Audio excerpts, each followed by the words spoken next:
Pemirsa, ribuan karyawan pabrik sepatu di Kabupaten Tangerang, Banten di PHK oleh manajemen perusahaan. Pemutusan hubungan karyawan ini akibat menurunnya pesanan sepatu.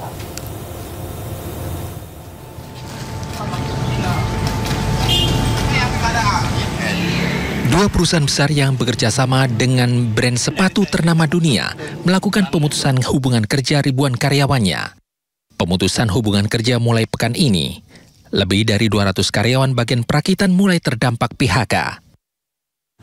Assembling ada.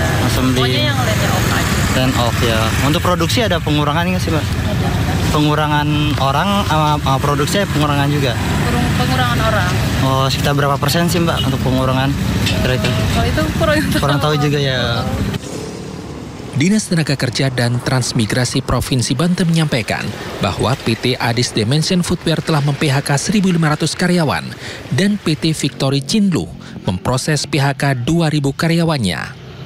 Sejak tahun 2024 hingga saat ini, 12.000 karyawan di Provinsi Banten telah di-PHK akibat penurunan permintaan hingga efisiensi perusahaan. Dari Kabupaten Tangerang, Banten, Raka Prawira Wijaya, iNews melaporkan. Gelombang PHK ini tidak hanya menerjang Sritex di Jawa Tengah dan pabrik sepatu di Tangerang, Banten, pemirsa. Ya, sejumlah perusahaan industri padat karya lainnya juga dilaporkan akan tutup. Mirisnya, penutupan pabrik dan PHK massal juga memberikan efek domino yang buruk.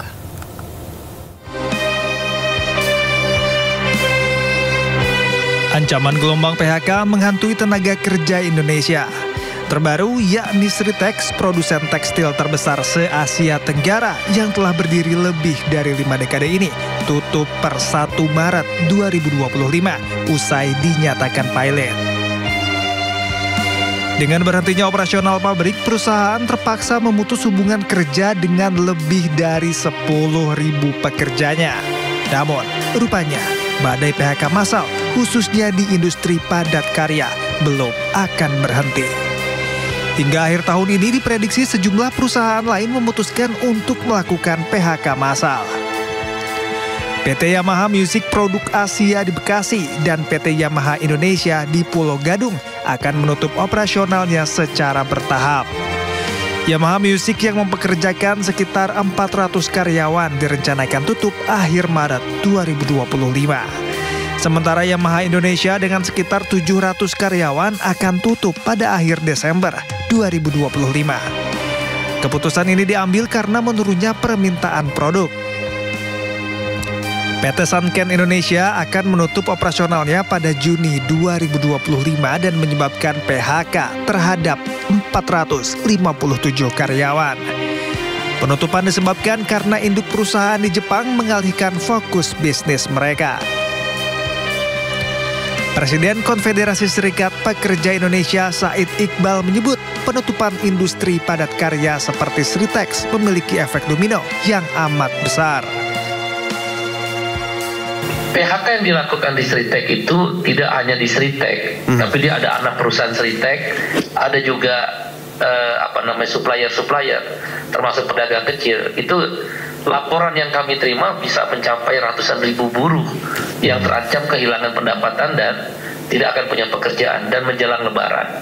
Ini persoalan yang serius. Di tengah badai ancaman PHK yang tadi sudah disebut di perusahaan-perusahaan lainnya. Sektor otomotif, khususnya truk dan dump truck, elektronik, tekstil, garmen, sepatu, itu pasti akan terpukul. Perkiraan kami di Litbang Partai Buruh dan KSPI akan terjadi PHK sekitar 187.000 orang. Sementara itu, Wakil Menteri Tenaga Kerja Immanuel Ebenezer menyebut pemerintah melakukan berbagai upaya untuk menyelamatkan industri serta mempersiapkan langkah selanjutnya bagi para pekerja yang terkena PHK.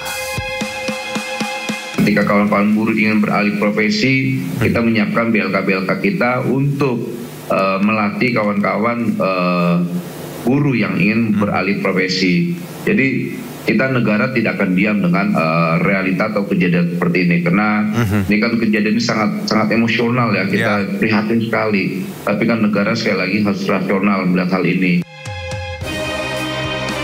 Intervensi semua pihak, khususnya pemerintah, tentu dibutuhkan untuk menyelamatkan pekerja Indonesia dari ancaman gelombang PHK yang lebih besar lagi.